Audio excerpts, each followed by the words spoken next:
voy a hablar de las complicaciones quirúrgicas por extracción de un órgano dentario por ausencia de importancia de estudios radiográficos en la Clínica Salazar. Mi nombre es Stephanie Ventura Ríos, de la Universidad Salazar, de octavo semestre.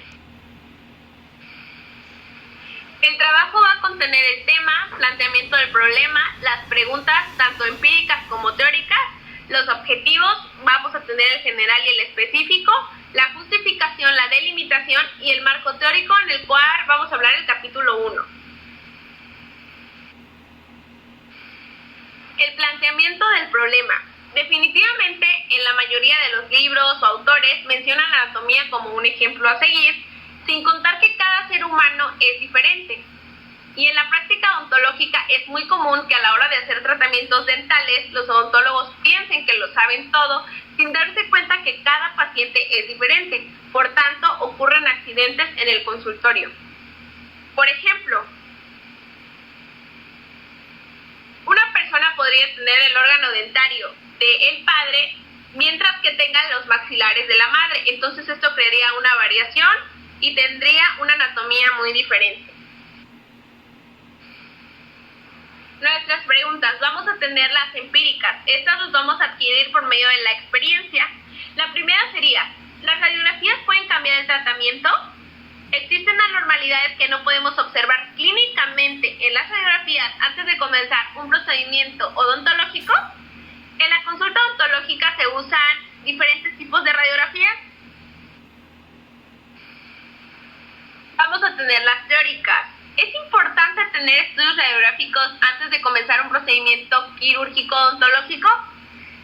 ¿Disminuimos el riesgo de tener una complicación con los estudios necesarios?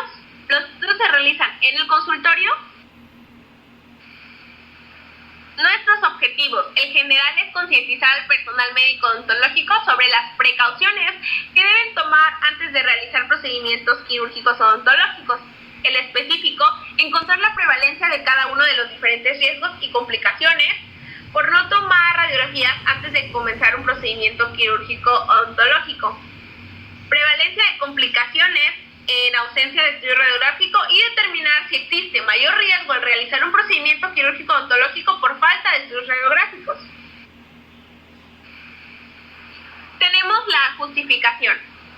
Dice que la presente investigación busca encontrar la prevalencia de riesgos y complicaciones a causa de no tomar radiografías antes de comenzar un procedimiento médico odontológico, así como detectar cuál de ellos es el que tiene mayor prevalencia y concientizar al personal médico odontológico sobre las consecuencias que se puede tener al no tomar en cuenta estas situaciones y así determinar si existe un mayor riesgo al tener esas radiografías o si cambia algo al no hacer estudios radiográficos y saber si existe mayor o menor riesgo con tener la radiografía. Se busca encontrar cómo resolver el problema de creer saber todo y que en lugar de que esto suceda, cada vez que tengan algún paciente sean un poco más conscientes de atenderlo de la manera correcta. La investigación aporta a las ciencias de la educación, porque una parte muy importante consiste en educar a los profesionales de la salud en realizar los estudios necesarios. La delimitación. Se realizará la siguiente investigación en la Clínica Salazar en el periodo junio 2019-junio 2020, la cual recibe los suficientes pacientes para tener buenos resultados. Aquí lo que haremos es buscar la historia clínica de cada paciente con su radiografía y ver si tiene alguna anatomía diferente en la cual se le realice algún procedimiento quirúrgico odontológico y no se puede ver clínicamente más que con esos estudios.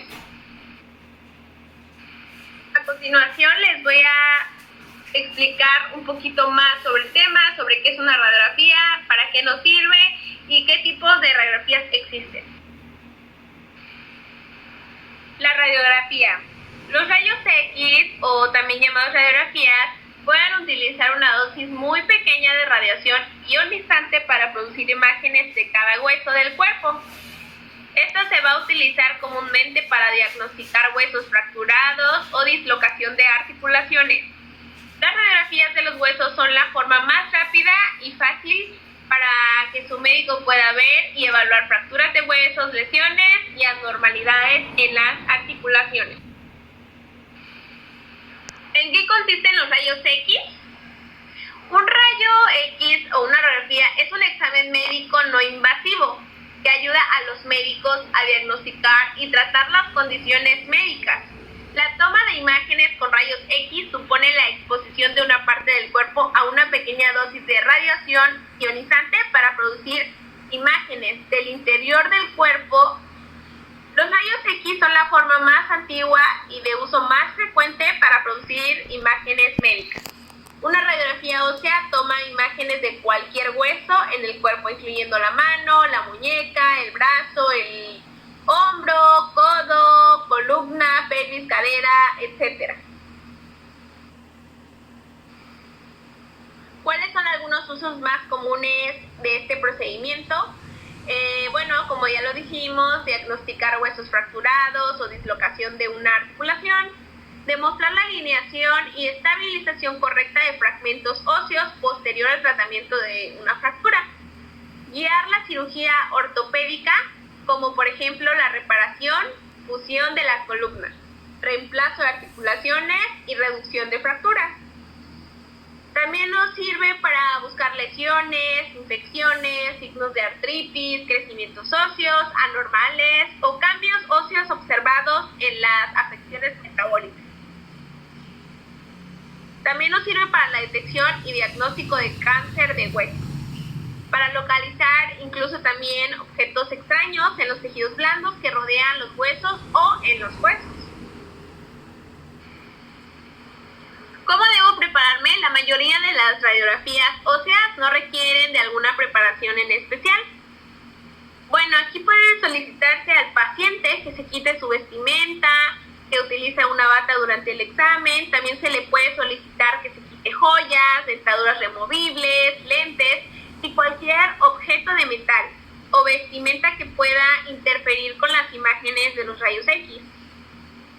Las mujeres siempre deben informar a su médico y al tecnólogo de rayos X si existe la posibilidad de algún embarazo. Muchos exámenes por imágenes no se realizan durante el embarazo, ya que la radiación puede ser peligrosa para el feto. En caso de que sea necesario el examen de rayos X, se tomará con precauciones para minimizar la exposición del bebé a la radiación. En este caso, existen unos chalecos de plomo que va a evitar que le llegue esa exposición al feto. ¿Cómo es el equipo? El equipo generalmente que es utilizado para las radiografías de hueso va a consistir en un tubo de rayos X suspendido sobre una mesa en la que se recuesta el paciente. Un cajón debajo de la mesa sostiene la película de rayos X o la placa de registro de imagen. A veces se toman los rayos X con el paciente parado, como en los casos de rayos X de la rodilla. También tenemos el caso de una radiografía dental, que no es necesario acostar al paciente. Va a ser una máquina portátil de rayos X, que es compacto. Este va a poder llevarse hasta la persona en la cama de un hospital o incluso en la sala de emergencias. El tubo de rayos X está conectado a un brazo flexible que se extiende sobre la persona, mientras que un portador de la película de rayos X o la placa de registro de imágenes se ubica por debajo de la persona. En este caso, hablando de odontología, cuando tomamos una imagen, sostenemos la película y con la otra mano el tubo de rayos X, mientras nuestra asistente nos ayudará a tomar la imagen. ¿Cómo es el procedimiento? Los rayos X son una forma de radiación, como a la luz o las ondas de radio. Los rayos X pasan a través de la mayoría de los objetos, incluso del cuerpo. Una vez que se encuentra cuidadosamente dirigida a la parte del cuerpo a examinar, una máquina de rayos X genera una pequeña cantidad de radiación que atravesará el cuerpo, y esto va a producir una película fotográfica. Los rayos X son absorbidos por diferentes partes del cuerpo en variables grados. Los huesos absorben gran parte de la radiación, mientras que los tejidos blandos, como músculos, la grasa y los órganos, permiten que más de los rayos X pasen a través de ellos. En consecuencia, los huesos aparecerán blancos en los rayos X, mientras que los tejidos blandos se muestran en matices gris y el aire aparecerá en negro. La mayoría de las imágenes son archivos digitales que se almacenan electrónicamente. Estas imágenes almacenadas son de fácil acceso para diagnóstico y tratamiento de enfermedades. Existirán diferentes tipos de radiografías dentales, por lo cual vamos a ver en las siguientes diapositivas.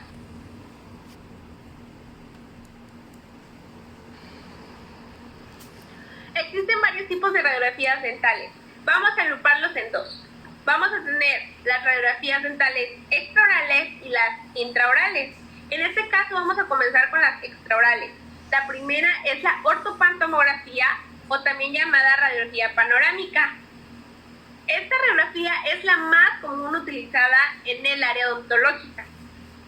Es un aparato de rayos X que se toma una imagen completa de la boca del paciente. Gracias a la ortopantomografía, los dentistas pueden identificar patologías, anomalías en las raíces dentales o en dientes incluidos, que no han erupcionado en la encía. También puede valorar el estado de las articulaciones y sus maxilares. También vamos a tener el TAC dental. Es muy similar a los escáneres que se acostumbran a usar en medicina.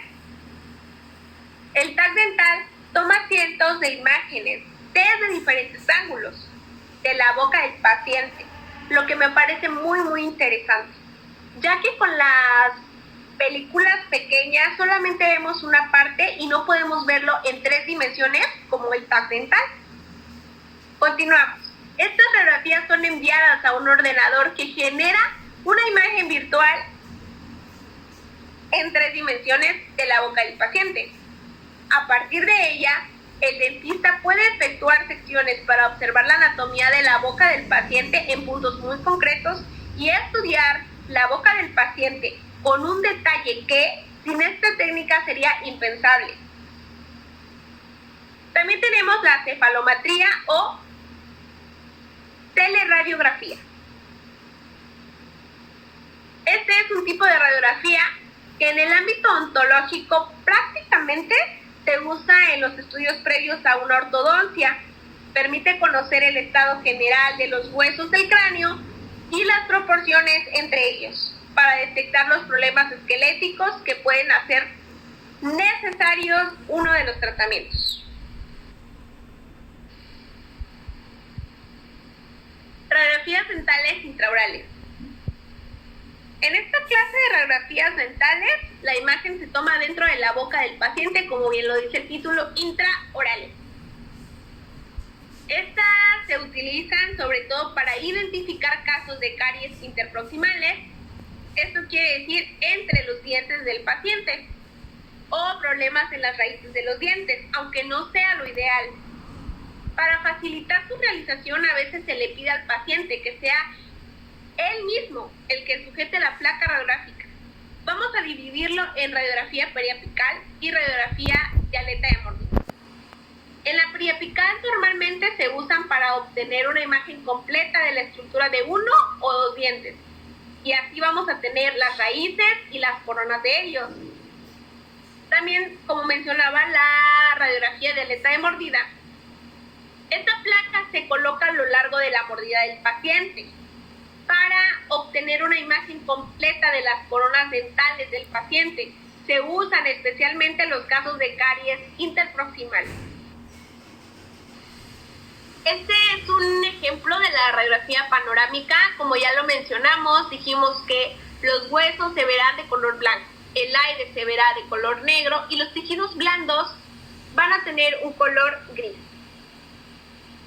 De igual manera encontraremos diferentes puntos. Por mencionar alguno de ellos, es el proceso coronoideo, el ángulo de la mandíbula, el cóndilo mandibular, el cuello condilar, la rama mandibular, língula, canal mandibular, el proceso mastoide, el borde inferior de la mandíbula, el meato auditivo externo, la eminencia articular, el arco cigomático, las placas pterigoideas, la fisura pterigomaxilar, órbita, borde orbital inferior. Vamos a tener también el canal infraorbital, el septo nasal, la pared medial del seno maxilar.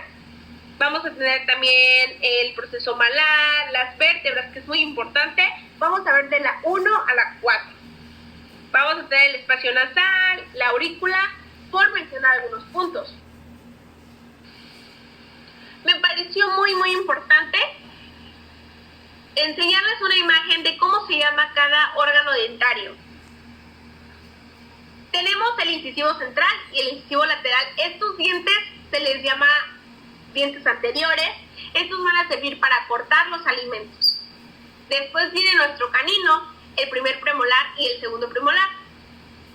Un dato muy interesante es que en dentición primaria no existen los premolares.